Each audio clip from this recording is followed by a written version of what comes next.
estiver são, todo o teu corpo estará na luz. Mas se teus estão doentes, todo o teu corpo estará em trevas. E se a luz que está em ti são trevas, como serão grandes essas trevas? Sim. Então, Jesus, ele trabalha com imagens, né? Porque nós também entendemos as coisas por meio de imagens. Nós temos uma inteligência que funciona de um determinado modo igual para todo mundo. Então, nós conhecemos e faz parte do processo de conhecimento do homem a imaginação. Então, é uma coisa que a gente precisa exercitar. Quando nós lemos os textos bíblicos, quando a gente lê o diário da Santa Faustina, quando você lê um texto, um poema, você precisa imaginar essas coisas. Se nós não vamos conhecer nada disso, né? Imagine o corpo humano. Pense agora o corpo como uma caixa, tá? E os olhos, eles funcionam como uma janela. Então, você abre aquela janela e desta janela entra a luz que vai iluminar todo o corpo. Ou na imagem, né? Que vai iluminar toda a caixa. Se você fecha a janela, não tem claridade. Então, quando Jesus ele traz essa comparação dos olhos e o corpo, ele diz justamente que são dos olhos que vem a luz para o corpo, mas mais do que para o corpo, né?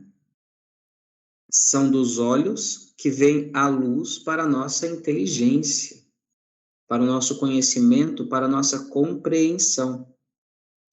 Por isso que em um outro lugar, ele vai falar que se os teus olhos te levam a pecar, arranque-o, né? É grave, mas é isso mesmo. Porque se os teus olhos são saudáveis, todo o teu corpo será saudável. No entanto, se os teus olhos estiverem doentes, todo o teu corpo vai estar doente também. Isso quer dizer que aquilo que a gente assiste na televisão, aquilo que a gente vê no celular, as coisas que nós vemos, os textos que nós lemos, tudo isso tem uma profunda influência no nosso modo de pensar, no nosso modo de agir e mais, naquilo que nós cremos. Experimenta pegar o diário de Santa Faustina e lê-lo durante 1 hora seguida. Se você fizer isso no início da tarde, você vai ficar com aquelas palavras no seu coração a tarde toda. E é possível que você acorde no dia seguinte ainda alimentado por aquelas palavras, por aquelas letras. Por quê? A luz que entrou no seu corpo foi uma luz de Deus. Agora passe 1 hora seguida assistindo novela, ou vendo uma coisa que não te acrescenta em nada. Você vai passar, assim como você ficou o dia todo pensando em Deus por conta de 1 hora da leitura do diário, você vai ficar o dia inteiro pensando em asneira por conta de 1 hora de novela. Vamos para o próximo slide?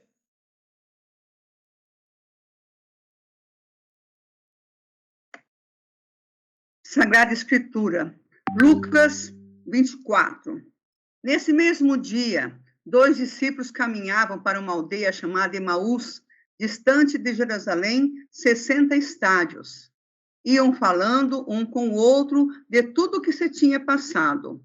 Enquanto iam conversando e discorrendo entre si, o mesmo Jesus aproximou-se deles e caminhava com eles. Mas os olhos estavam-lhe como que vendados e não o reconheceram.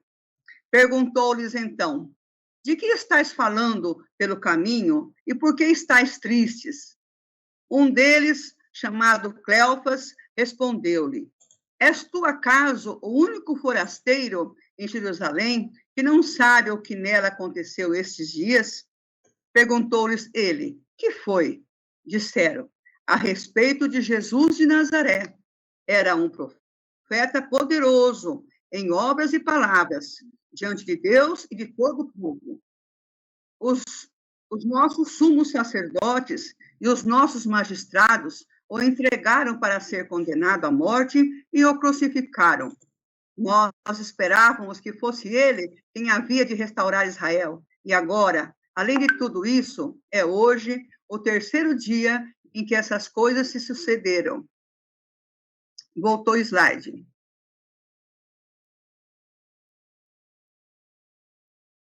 É verdade que algumas mulheres dentre nós nos alarmaram. Elas foram ao sepulcro antes do nascer do sol e, não tendo achado o seu corpo, voltaram dizendo que tiveram uma visão de anjos, os quais asseguravam que está vivo. Alguns dos nossos foram ao sepulcro e acharam assim como as mulheres tinham dito, mas a ele mesmo não viram. Jesus lhes disse: Ó gente sem inteligência, como sois tardos de coração para crerdes em tudo o que anunciaram os profetas. Porventura, não era necessário que o Cristo sofresse essas coisas e assim entrasse na sua glória? E começando por Moisés, percorrendo todos os profetas, explicava-lhes o que dele se achava dito em todas as escrituras. Aproximaram-se da aldeia para onde iam e ele fez como se quisesse passar adiante. Mas eles forçaram-no a parar. Fica conosco, já é tarde e já declina o dia. Então, entrou com eles. Aconteceu que, estando sentado conjuntamente à mesa, ele tomou o pão, abençoou, partiu e serviu-lhe. Então, se lhes abriram os olhos e o reconheceram, mas ele desapareceu. Dizia então um para o outro: Não se nos abrasava o coração quando ele nos falava pelo caminho e nos explicava as Escrituras? Ótimo. Então, aqui a gente está vendo uma narração do Cristo ressuscitado.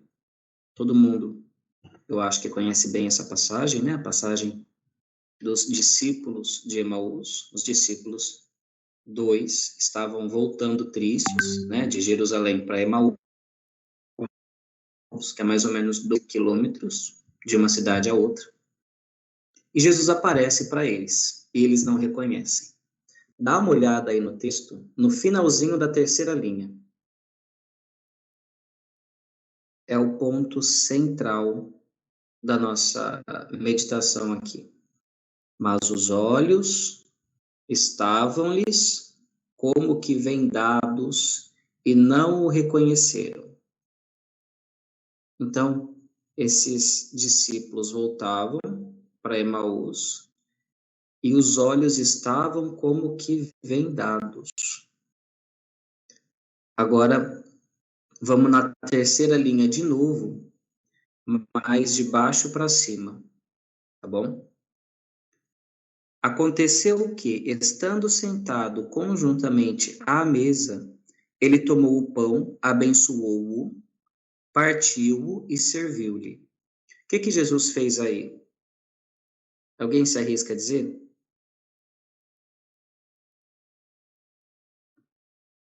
Ele demonstrou um ato que era próprio dele, né? De Jesus. Jesus celebrou a missa ali com eles, né? E então deu a Eucaristia, serviu-lhe. Então se lhes abriram os olhos e o reconheceram. Então, os 2 versículos aí para poder dar o start para nossa meditação, né? Então, primeiro, os olhos estavam-lhes como que vendados. Depois, outro versículo, que fala que depois da Eucaristia, abriram-se-lhes os olhos, né? Então, nós vimos na passagem anterior uma coisa mais biológica, né? Então, o que os meus olhos recebem é isso que eu vou pensar, é isso que eu vou sentir, é isso que a minha mente vai trabalhar, é nisso que a minha inteligência, a minha imaginação vai reter. Aqui nesse texto, a gente já está falando dos olhos, mas num sentido mais figurado.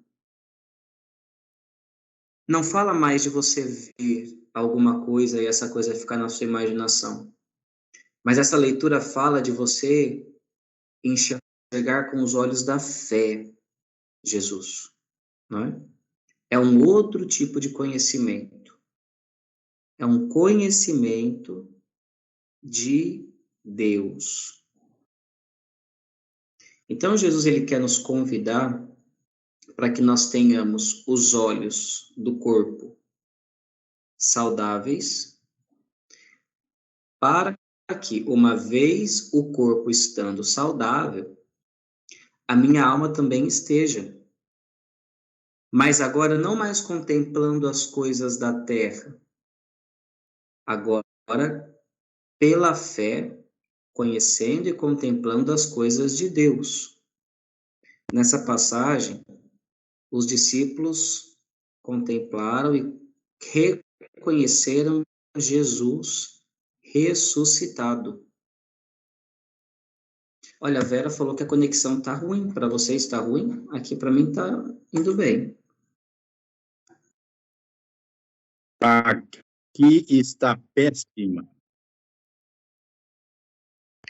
Aqui também não estou conseguindo. A imagem do Cauê sempre parando e as palavras saem cortadas.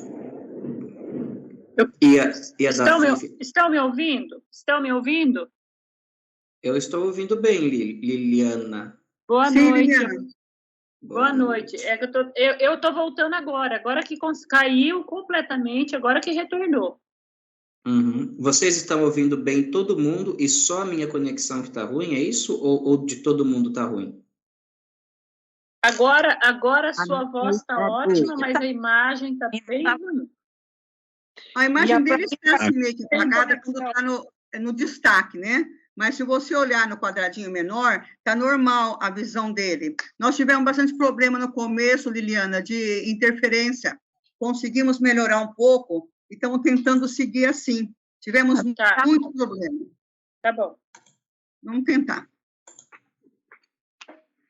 Bom, vamos tentar, então, aqui caminhar o tanto que dá, né? Se vocês não entenderem nada, vocês falam, porque não adianta continuar falando.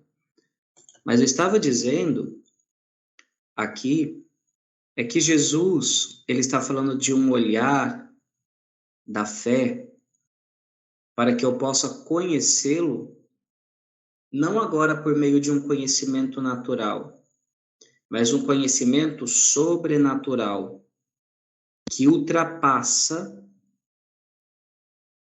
todos os conhecimentos que nós temos. Eu estou aqui no celular, na minha mão, tá? Como que eu conheço esse celular? Pela minha visão, eu olho para ele. Os meus olhos mandam mensagem para o meu cérebro. Eu tenho uma apreensão simples e eu conheço. Simples. É o processo de conhecimento humano. O conhecimento da fé vem por uma luz sobrenatural de Deus e os meus olhos da alma têm que estar abertos. Dos discípulos não estavam abertos. Como é que eu abro os olhos da alma? Primeiro, com os olhos natural, contemplando as coisas de Deus. Então, lendo livros de Deus, procurando mais a leitura da Bíblia, buscando conhecer as coisas da fé. Vamos para a próxima passagem, porque senão a gente...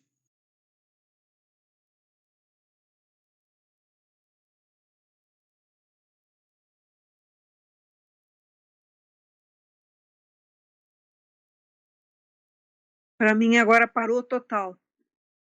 A Sagrada Escritura, vamos rever. 1 Coríntios. A Fifi vai ler. Pregamos a sabedoria de Deus, misteriosa e secreta, que Deus predeterminou antes de existir o tempo, para a nossa glória. Sabedoria que nenhuma autoridade deste mundo conheceu, pois se a houvessem conhecido, não teriam crucificado o Senhor da glória. É como está escrito: coisas que os olhos não viram, nem os ouvidos ouviram, nem o coração humano imaginou. Tais são os bens que Deus tem preparado para aqueles que o amam. Todavia, Deus não as revelou pelo seu Espírito, porque o Espírito penetra tudo, mesmo as profundezas de Deus. Sim. Olha, essa coisa da conexão, Afife, eu acho que é aqui do Teams mesmo, do aplicativo que a gente está usando. Então, assim, tenha paciência, porque não é a minha internet ou a internet da Afife. Parece que é a coisa aqui do sistema. Para mim, eu estou ouvindo muito bem a Afife, e vocês também, quando vocês falam. Mas... Agora melhorou por aqui. Tá bom aí? Louvado seja Deus, Gilberto. Maravilha. Ó, aqui, nessa passagem a Coríntios, ficou mais claro agora que o nosso Senhor, ele está falando de um conhecimento sobrenatural, de um conhecimento que ultrapassa o conhecimento das coisas dessa terra. Então, eu ando, eu consigo reconhecer uma árvore, eu reconheço o sol, eu reconheço a terra, eu vejo coisas até mais abstratas, que 1 mais 1 é 2, cálculos matemáticos, tudo isso fazem parte de um conhecimento de um nível baixo. Agora, Jesus está nos atentando para ter um olhar para um conhecimento de um nível mais alto. Compreende que são coisas que os olhos não viram, nem os ouvidos ouviram, nem o coração humano imaginou, né? E quando nós começamos a pensar este nível de conhecimento mais elevado, então é quando os dons do Espírito Santo, eles começam a se manifestar em nós, tá bom? Então, nós temos 7 dons do Espírito Santo. Eu não vou pedir para vocês falarem, mas vai pensando aí os que você lembra, né? Tem o temor de Deus, tem o conselho, a fortaleza. O que eu quero falar é da ciência. Não tem o dom da ciência? O que é o dom da ciência? O dom da ciência é você conhecer as coisas desta terra profundamente, a ponto de você ver que todas elas têm uma finitude tal que só Deus pode fazer com que todas elas tenham sentido. Eu sei que isso é um pouco difícil, mas entenda que o dom da ciência, ela vai te fazer você avaliar as criaturas, dando a elas o valor que elas merecem. E quando você dá à criatura os valores que essa criatura merece, então você não está sobrepondo esta criatura a Deus, mas você está colocando ela no lugar dela, submissa. O conhecimento da fé é justamente este conhecimento que me faz ver que as coisas deste mundo, apesar de serem belas, elas estão sempre abaixo das coisas de Deus. E uma vez que estas coisas da terra, conhecendo-as, eu a avalio com a dignidade que elas têm, então o meu coração ele começa a buscar um conhecimento maior, uma outra sabedoria. Essa que São Paulo fala, pregamos a sabedoria de Deus, misteriosa e secreta.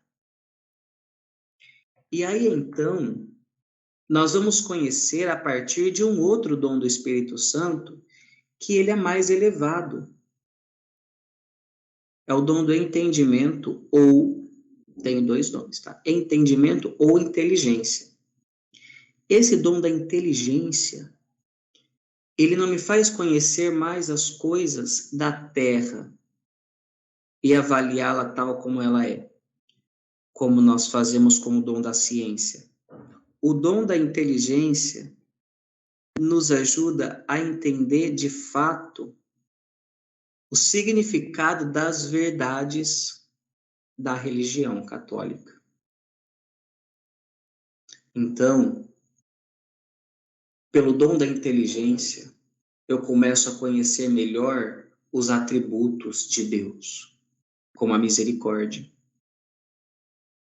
Então, os meus olhos da fé, que é a janela da alma, pelo dom da inteligência, do entendimento, ele começa a conhecer as verdades de Deus. A Eucaristia. E aí toda a minha vida, tudo vai começar a girar em torno deste conhecimento de fé que é iluminado por Deus, e eu irei conhecer a Deus. Então você entende que existe um grau, os olhos biológicos e o conhecimento natural. Eu posso conhecer as coisas desse tempo. E o que eu conheço aqui, nesse nível biológico, influencia na minha alma. Então eu preciso começar a buscar, a olhar e conhecer as coisas de Deus. Por isso, cuidado com os olhos.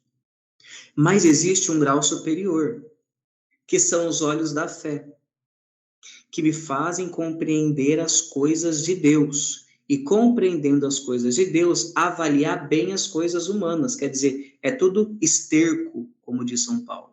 Quando São Paulo acende essa lâmpada da fé e os olhos dele enxergam as coisas de Deus, o conhecimento e as coisas humanas começa a ser esterco. Lembra que ele fala? Para mim, eu considero tudo como esterco. Nós vamos continuar pensando nisso daí, mas eu vou ver o que o catecismo fala agora. Catecismo 153. Quando Pedro confessa que Jesus é o Cristo, o Filho do Deus vivo, Jesus declara-lhe que esta revelação não lhe veio da carne nem do sangue, mas do seu Pai que está nos céus. A fé é um dom de Deus, uma virtude sobrenatural infundida por Ele. Para prestar esta adesão da fé, são necessários a prévia e concomitante ajuda da graça divina e os interiores auxílios do Espírito Santo, o qual move e converte o coração para Deus, abre os olhos do entendimento e dá a todos a sua verdade em aceitar e crer a verdade. No 558, o Verbo se fez carne, para que assim conhecêssemos o amor de Deus. Assim se manifestou o amor de Deus para conosco.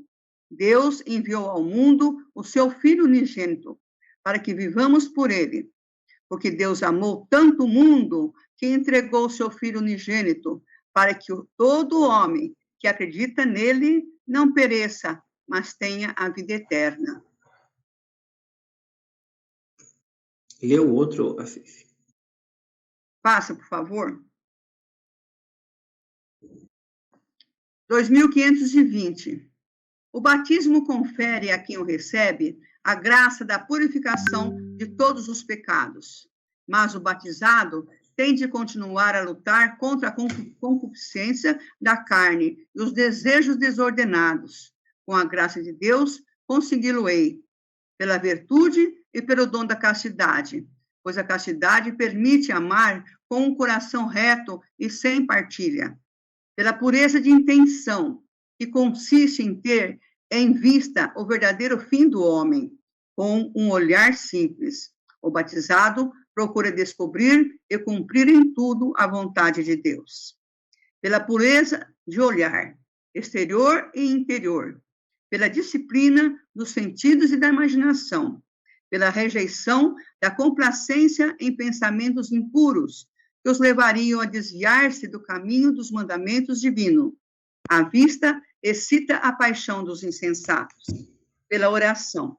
Eu pensava que a continência dependia das minhas próprias forças, forças que em mim não conhecia, e era suficientemente louco para não saber.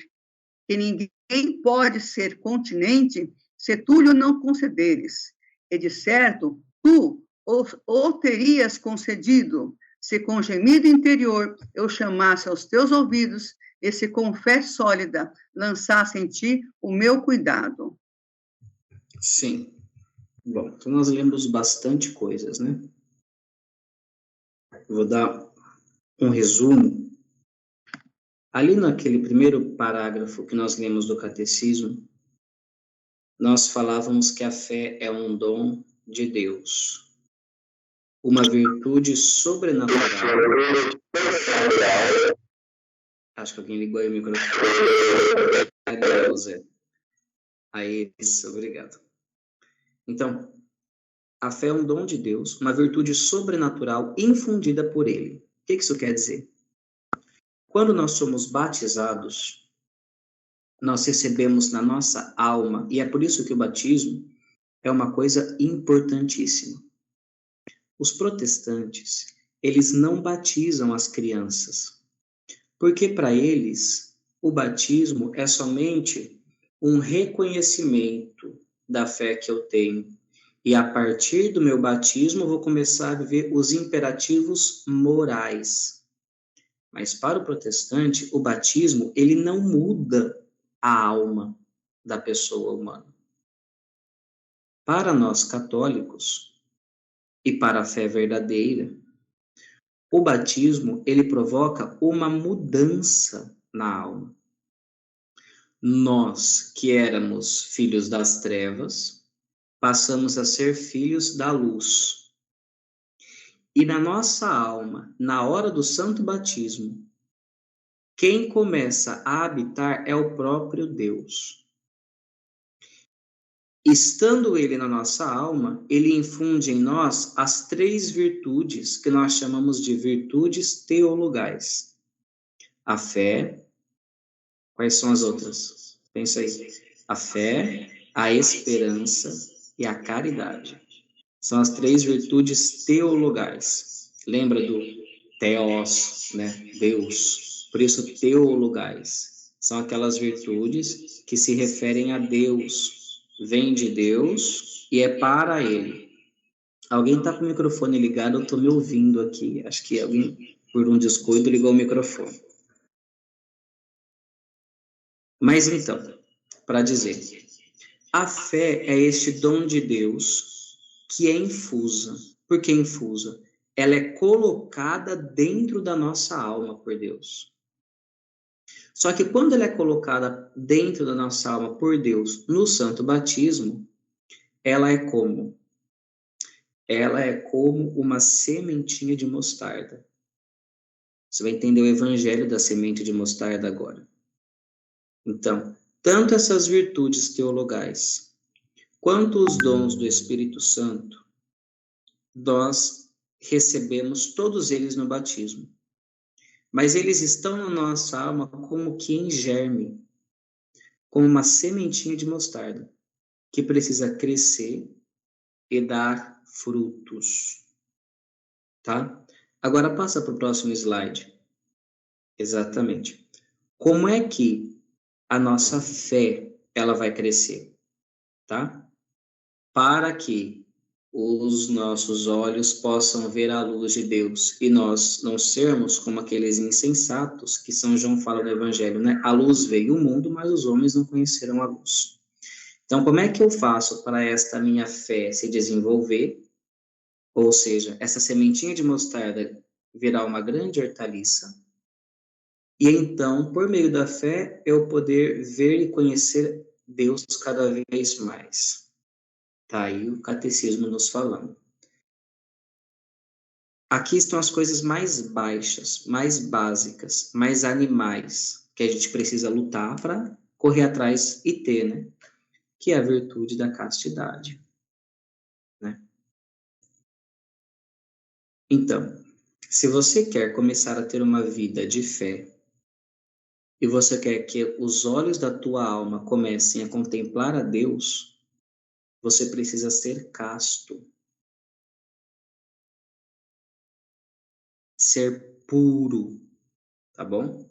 Nos olhos e dos pensamentos. Porque tanto a impureza quanto a ira, e aqui está uma outra virtude. Aqui não está falando da ira, tá? Mas essas duas virtudes que nós precisamos trabalhar primeiro, tá? Então, a castidade e a mansidão, a paciência. Enquanto nós formos impuros, por conta das impurezas, aqui estou falando no âmbito sexual, tá? Olhos, fotos, coisas feias, e a ira, tudo isso perturba a nossa alma de tal modo que quando a gente vai rezar, a gente lembra do fulano que falou mal, e aí você começa a pensar a resposta que você podia dar para ele, e aí você já começa a ficar agitado e bravo, não consegue rezar. Ou então você vai rezar, e aí você lembra aquela cena que você viu na desgraça da novela, que você deixa ligada na sua casa, ou então aquela foto, ou então uma coisa. Então, assim, deixa a tua alma ter paz, entende? Isso só vai ser possível pela paciência, você controlando a sua ira, e pela castidade, você controlando as suas paixões. Aí, então, o terreno vai estar pronto para que esta sementinha da fé, ela comece a crescer. Tá? Tem outras coisas no meio, mas aqui não dá para falar de tudo. Quando essa sementinha cresce, é o que acontece com Santa Faustina. Vamos ver o que o diário fala.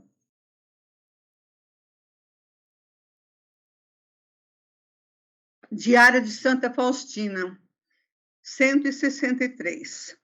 Ajudai-me, Senhor, para que os meus olhos sejam misericordiosos, de modo que eu jamais suspeite nem julgue as pessoas pela aparência externa, mas perceba a beleza interior dos outros e possa ajudá-los.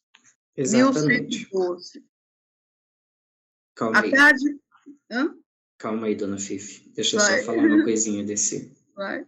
É porque, assim, eu vejo que ler e não comentar não adianta que não entende, né? A gente tem tempo, tem 12 minutos. 13. É isso, né? Tem 13 minutos.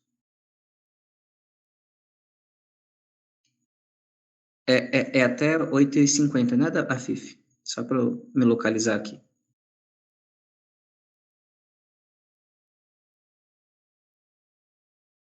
Vocês estão me ouvindo?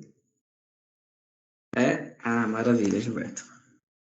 Então, aqui a Santa Faustina, ela diz o seguinte: que os meus olhos sejam misericordiosos. Então, quer dizer, que aquilo que eu vejo, que não seja para mim uma causa de ofensa a Deus.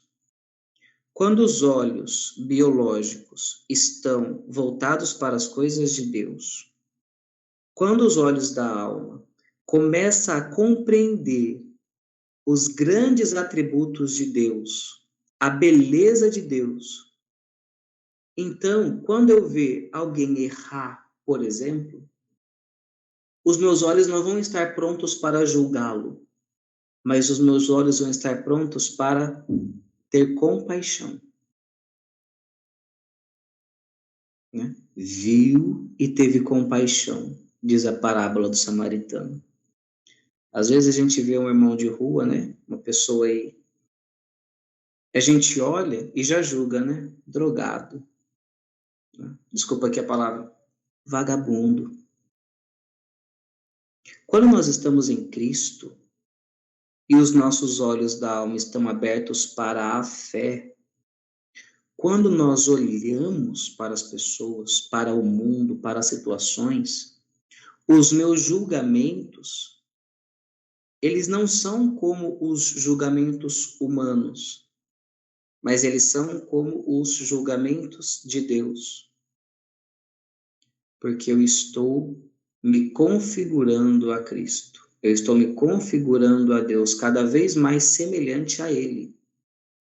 Então você entende que se você tiver os olhos biológicos saudáveis, e você abrir os olhos da alma para a fé, você não vai ter disposições para julgar as pessoas quando você vê elas fazendo uma coisa errada por ignorância ou por maldade. Os seus olhos sempre vão estar prontos para ter compaixão, para olhar para aquela pessoa como Deus olha. E então você vai falar, né? É um vaso de barro, como eu, né? Que pode quebrar a qualquer momento. Então, assim como eu sou frágil e peco a qualquer hora, aquele também é fraco, como eu. E ele também peca a qualquer hora, por maldade ou por erro. Dos dois modos, eu preciso amar essa pessoa e odiar o pecado. Vamos lá para frente. 1112. À tarde, conversei com a minha querida mestra, Madre Maria Jósefa. Andamos em volta do jardim e conversei com ela sobre vários assuntos gerais. É sempre a mesma, a querida mestra, embora já não seja mestre do noviciado, mas superiora, e eu já há 10 anos tenha feito os votos. Disse-me ela que é impossível para uma religiosa viver sem uma cruz. E até desvendou-me certo sofrimento pelo qual eu tinha passado em Varsóvia, embora eu nem lhe tivesse falado sobre isso. Vi claramente, com os olhos da alma, todas as graças que recebi no noviciado. Oh, que grande gratidão tenho para com ela! Quando a minha alma estava mergulhada nas trevas e parecia-me que estava condenada, ela, pelo poder da obediência, arrancou-me desse abismo. Maravilha. Olha aqui, então. Santa Faustina matando a charada, né? Vi claramente com os olhos da alma. Então, ela está conversando com a mestra, né?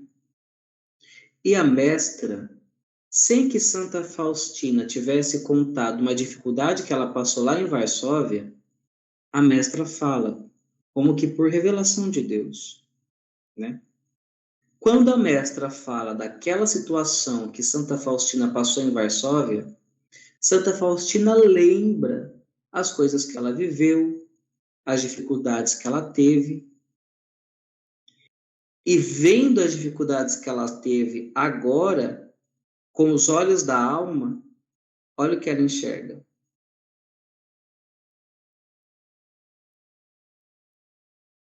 Todas as graças que recebi no noviciado. Talvez este sofrimento ela não tinha visto como graças de Deus.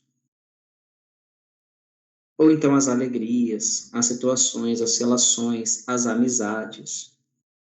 Ela teria visto como casualidade, sorte, azar, coisas humanas.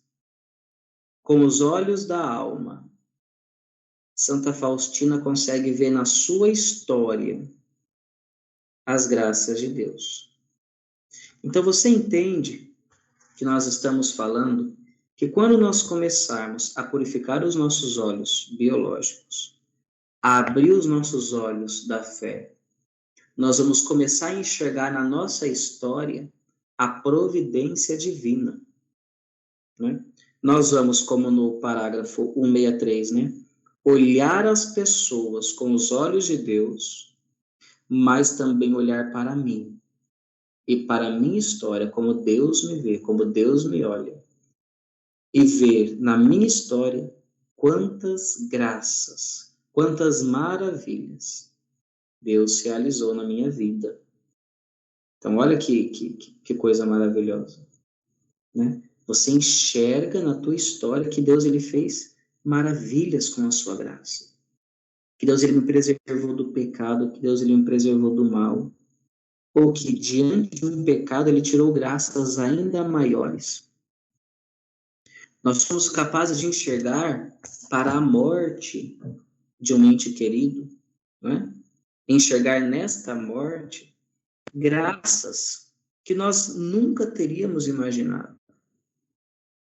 Porque Deus, ele é providente e nada escapa da providência de Deus.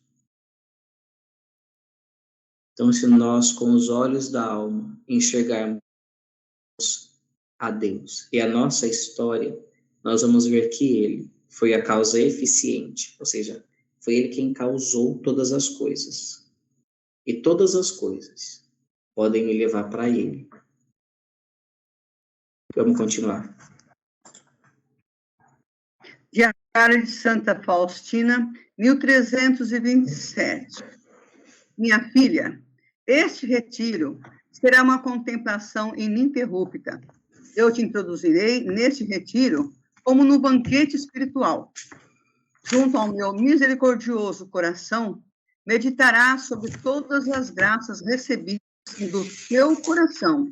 E uma profunda paz acompanhará a tua alma. Desejo que o olhar da tua alma fique sempre fixo na minha santa vontade.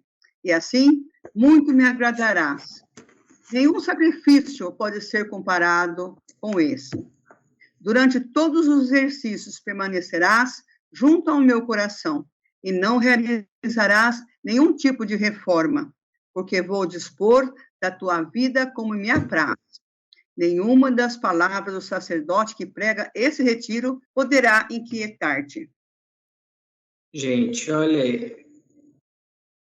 Como Deus, ele se revela para Santa Faustina.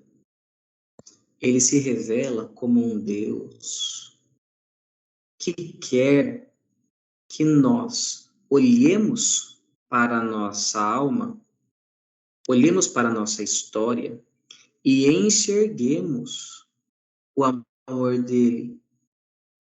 E enxerguemos a ação providente e poderosa dele. Então, olha o que ele fala.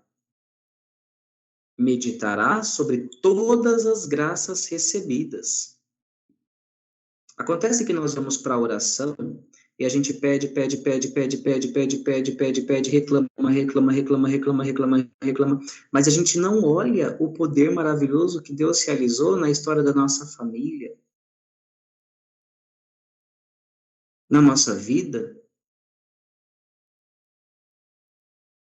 E assim como Deus falou que este retiro seria para Santa Faustina, ali na primeira linha, uma contemplação ininterrupta, a ação de Deus na nossa vida também é ininterrupta.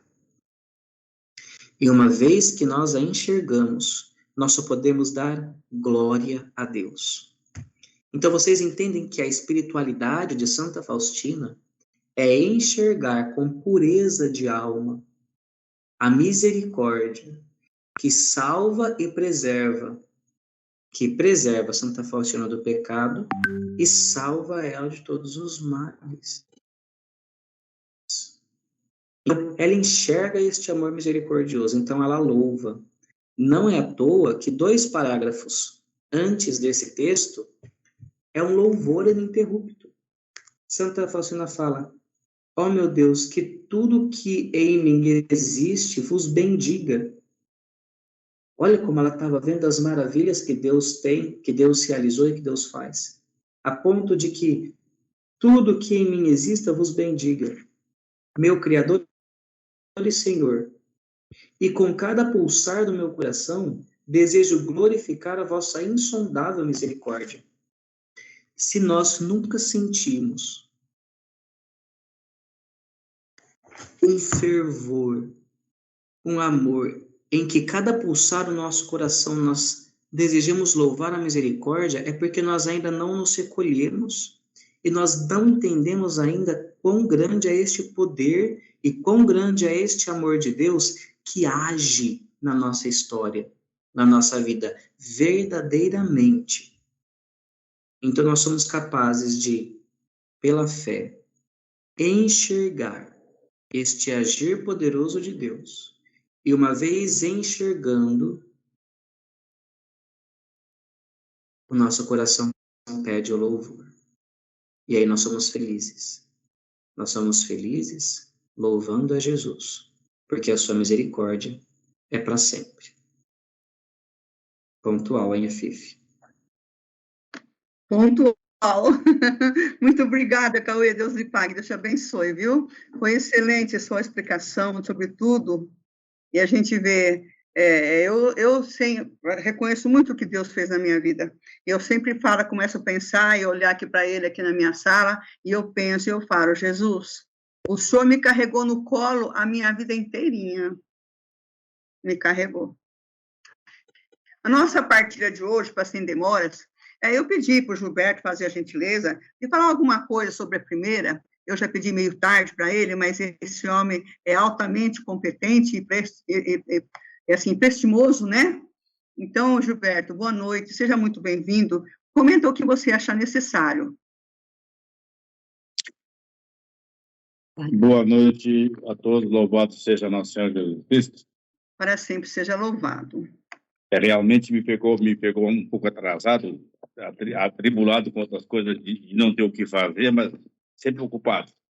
Mas eu dei uma pesquisada aqui ligeirinho aqui, e no que diz a primeira partilha, a concupiscência dos olhos ou a sedução das aparências se encontra presente em nossa sociedade moderna. O Catecismo ensina, em 2534, que ela está na origem de muitos pecados, na cobiça, a violência, a injustiça e imoralidade.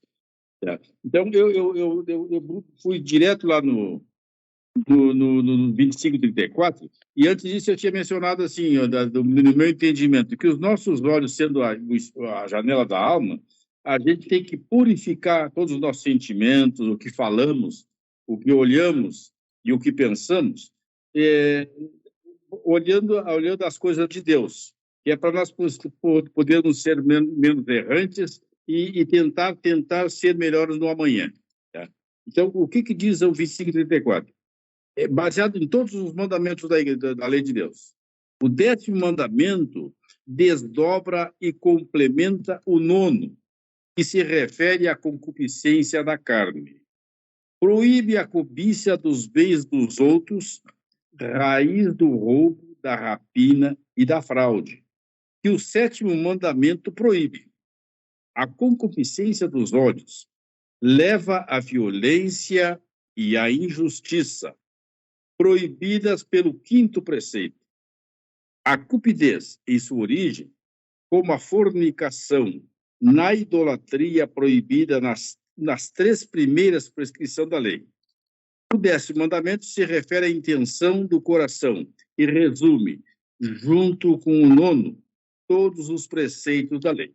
Portanto, assim, eu deduzi assim, que aquilo que nós enxergamos, não devemos assim, olhar com bons olhos, não com aquela malícia do que enxergamos, né?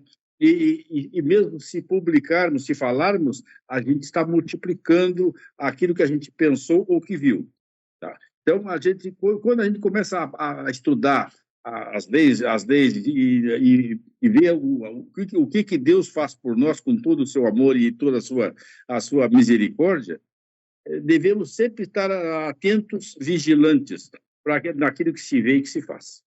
Eu procuro há pouco, eu digo assim, de coração aberto, assim, que eu comecei a gostar de estudar e me melhorar um pouco depois que eu conheci a Fifi. E a gente começou nesses estudos, né? E eu procurei ficar curioso, então estou toda hora assim, procurando me purificar, me melhorar Não é fácil. Eu melhoro hoje, amanhã eu estou um pouquinho pior, mas eu procuro melhorar. Tá? Então, que os olhos retratam aquilo que a gente vê. Eu li aqui um pensador chamado Fernando Ferraz, ele diz assim, os olhos são o espelho da alma.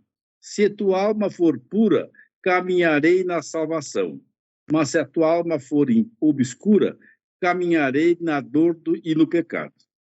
Então, devemos expressar a nossa beleza interior através do cultivo, daquela sementinha de mostarda que não lembro o nome dele, que falou agora da sementinha de mostarda. Temos que botar adubo nessa sementinha para que ela floresça e para que ela se multiplique. Tá? Então, assim, no ligeirão, o que eu posso dizer para vocês é isso aí. Né? Aqui, ó, não cobiçar as coisas alheias. A gente pode ver as coisas alheias, mas não ter cobiça, não ter inveja, né? Nem cobiçar a mulher do próximo, que é o 9º mandamento interligado com o 10º. Eles são todos interligados. Então, isso aí é uma ferramenta para a gente estudar, meditar e tentar corrigir. Eu posso, hoje, para dizer para vocês, foi isso aí que eu pude polir, assim, um pouco de improviso. Eu não sou muito bom de improviso, eu sempre gosto de ler, tá? Mas eu penso que alguma coisa dá para se tirar desse. Obrigado, boa noite, Deus abençoe. Nós que agradecemos, Roberto, muito obrigada. Boa noite, Deus te abençoe também. Eu queria saber, a Vânia conseguiu entrar? Eu não estou vendo ela aqui nos nomes. Não tenho nem. Vânia? Hã? Tudo bem.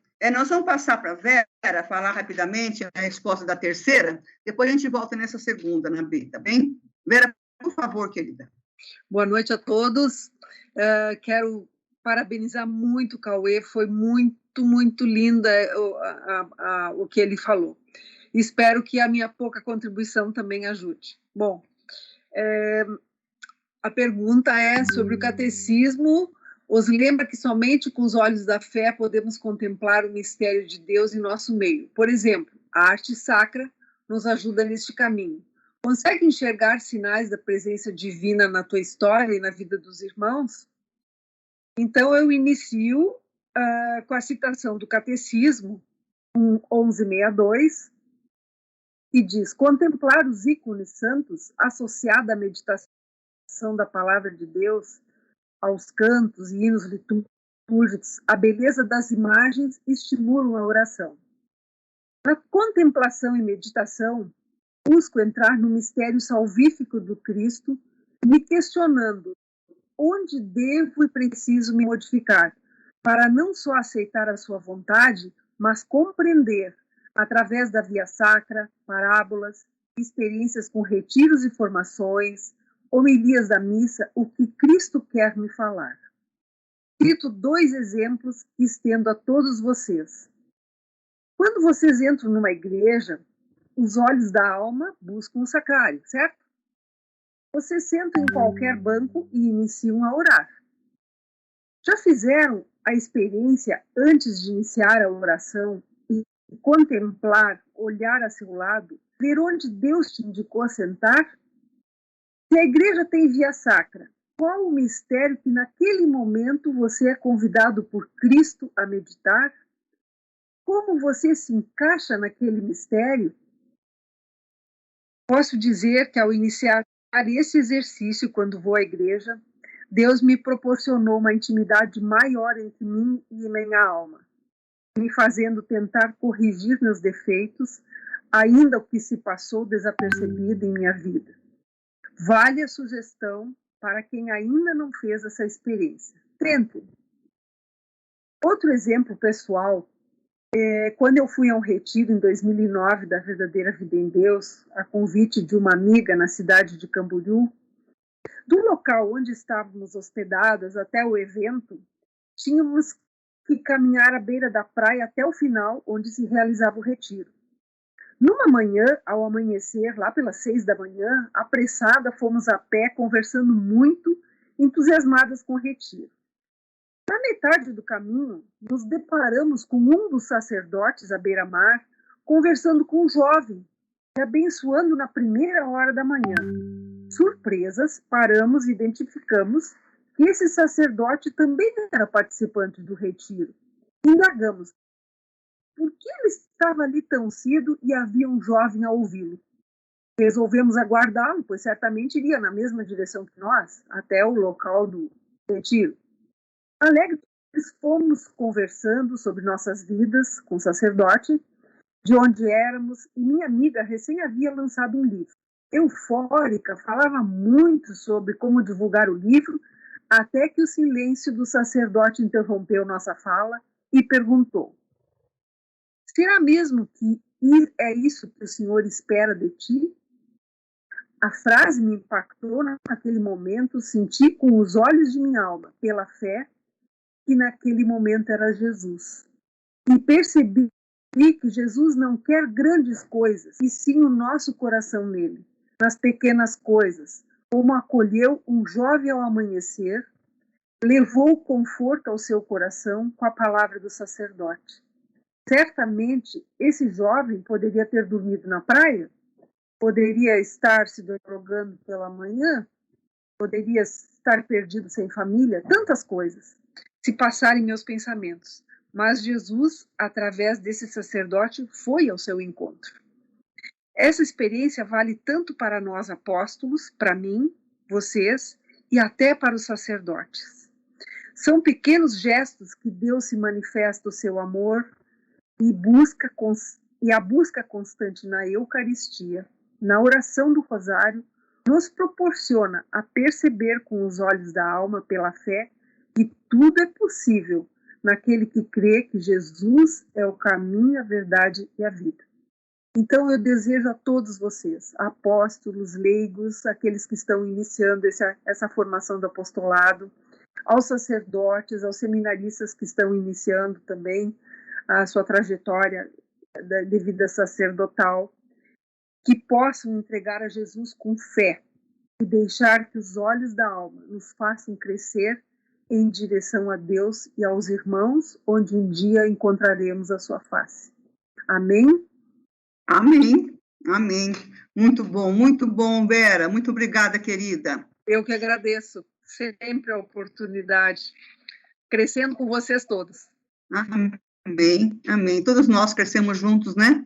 Eu queria, assim, convidar todos que fizessem essa partilha segunda em sua casa, você e os seus olhos da alma. Que posição ocupam os meios de comunicação social, televisão, internet, revistas, na sua vida? Se eu falar para mim, vai ser apenas uma, né? Eu gostaria muito que vocês, cada um, pensassem nessa pergunta, buscassem a sua resposta, e aí nós veremos. São frutos positivos, são frutos negativos, onde temos que melhorar, onde temos que agradecer a Deus ter nos mostrado. Okay? Eu queria, assim, nesse momento, chamar.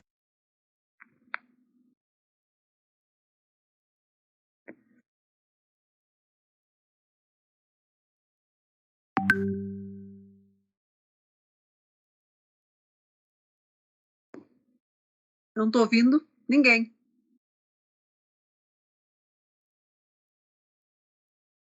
Fechado na hora que eu falei? Então ninguém ouviu nada? Não. Eu estava falando assim, que a segunda pergunta, eu deixo para cada um responder por si mesma.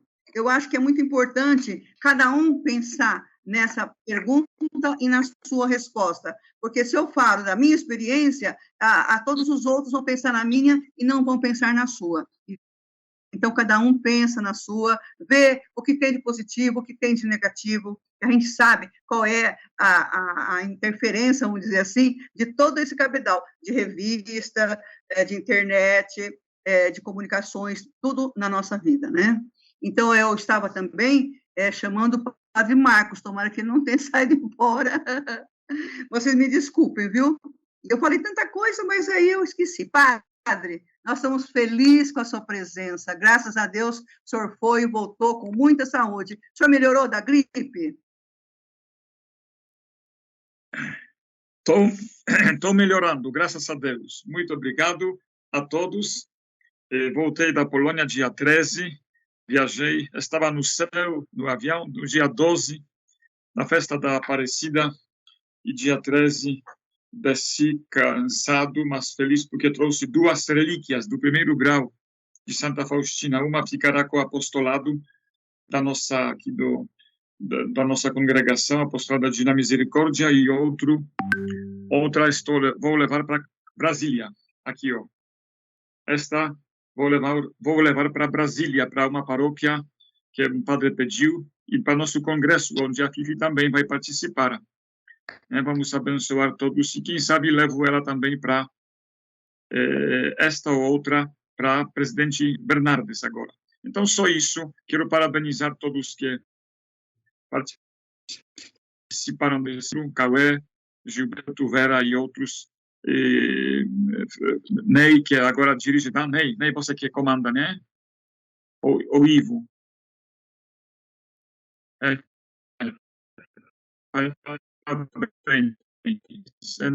Então,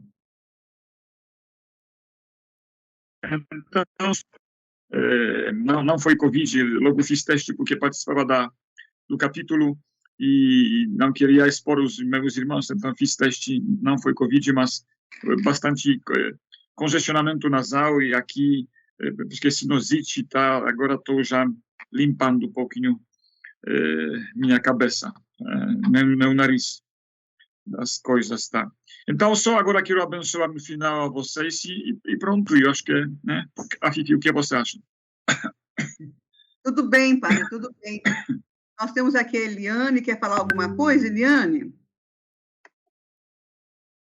Então, padre, nos abençoe o nosso congresso, que começa na sexta-feira, traz essa relíquia para poder abençoar todos nós aqui, presencialmente, e Deus lhe pague por tudo, por aquela pessoa maravilhosa que o senhor é, e que o senhor faz na nossa vida.